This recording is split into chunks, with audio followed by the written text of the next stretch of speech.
I'll stay with the Bible. I'll stay with the Bible on these. If the Bible asks us to enforce strict discipline, then I would stay with the Bible. Yes, there are modern technology and Methods. methods Yeah. that are coming up, but we have Softer. software, but we have to look at the most effective, and we have to look at how would you navigate through the older one.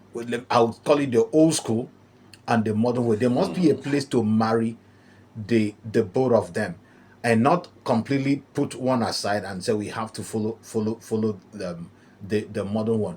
We have to look at who is sending the information of the modern technique for you as a parent to use it on your children. Because many at times what I've observed is that those who are giving parents the modern technology or method of raising their kids, they themselves don't even have a dream of being parents. They don't have a dream, they don't have a purpose, they don't have a vision, they don't have a need. I've happened to run into certain books and books authored by certain people for parent in the modern age we find ourselves today, and only to discover that many of them don't even have children. They don't even have a dream of having children. But guess what?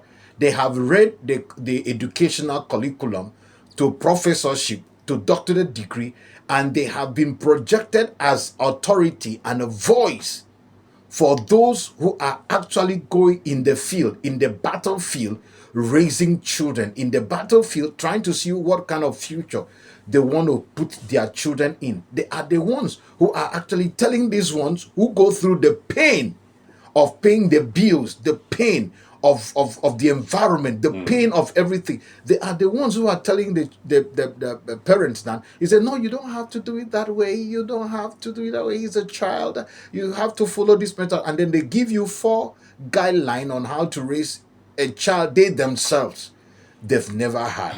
And that becomes a very strong challenge in our generation now. Okay. That is why I say I, as an individual, I, as a person, I would stay on the biblical method of raising a child.